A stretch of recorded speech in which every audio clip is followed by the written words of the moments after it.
part of the reason I fund my own films is so I can do this kind of thing. Nobody would stand for what I'm doing.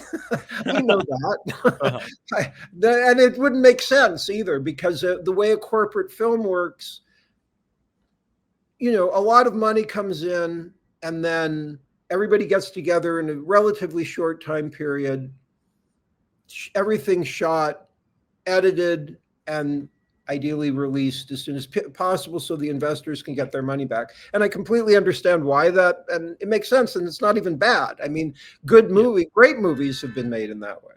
But for me, just the way that I make my own films, I like to take time with it. It's not that I started developing this film when the year It Is Fine, Everything Is Fine premiered in Sundance, which was 2007. This is ridiculous.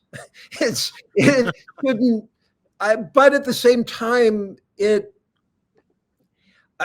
not like I paused and there were always things I was doing. And because sometimes when someone tells me they've been working on a movie so many years, it's really, they worked on it a little bit here, then like a year later, they worked on it, more or something. Well, I mean, on some level, there was an aspect of that, but it wasn't like I just sat and went, "Oh, well, I'm there." I was always doing something. When you make a film this way, or when I make a film in this way, I should say. I mean, the production value is high. When one sees the film, the trailer that I've made, I plan to make more trailers for it. I didn't actually show off a lot of the production value in it. I kept it with something about the watch that has the I had that in my notes because the stopwatches, the pocket watches throughout the whole trailer. Yeah, in fact, if you look behind me, there's the image. That was a prop. That was a prop from the film, but so. There are different thematic elements within the movie, and that's also why I don't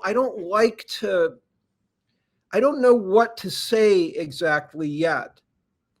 Because as a film fan myself, I do prefer a movie that lets the audience, interpret it. Me too. I mean, that's that. I don't like films that say here's the reveal.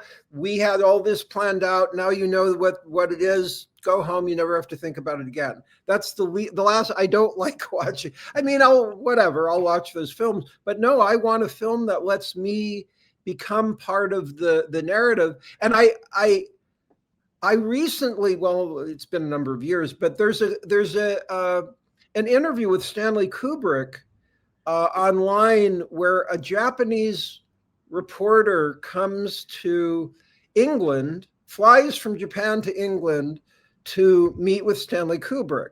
And when he gets to, I think it's the studio where they shot The Shining, because Kubrick's off somewhere doing something for the film, which I've been doing that. I understand. It's like you think something's done. There's still things. I'm waiting for something to come to me for the premiere to look at. It's just, there's always stuff going on.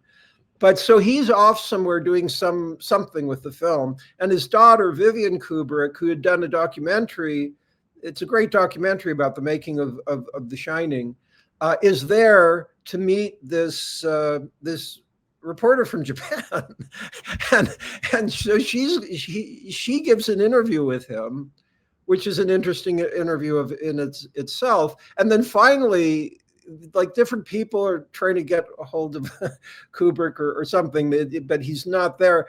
And finally, Kubrick gets on the telephone with the reporter who's flown all the way out from Japan. And I think he must have felt guilty that he didn't, because the guy could have called him from Japan without flying all the way out. Right. But actually, it's one of the more revealing interviews with Kubrick. But to the extent that it made me realize how important it was not to reveal things, because he's talking about The Shining. So I think he's kind of, Kubrick's figuring out what to talk about The Shining.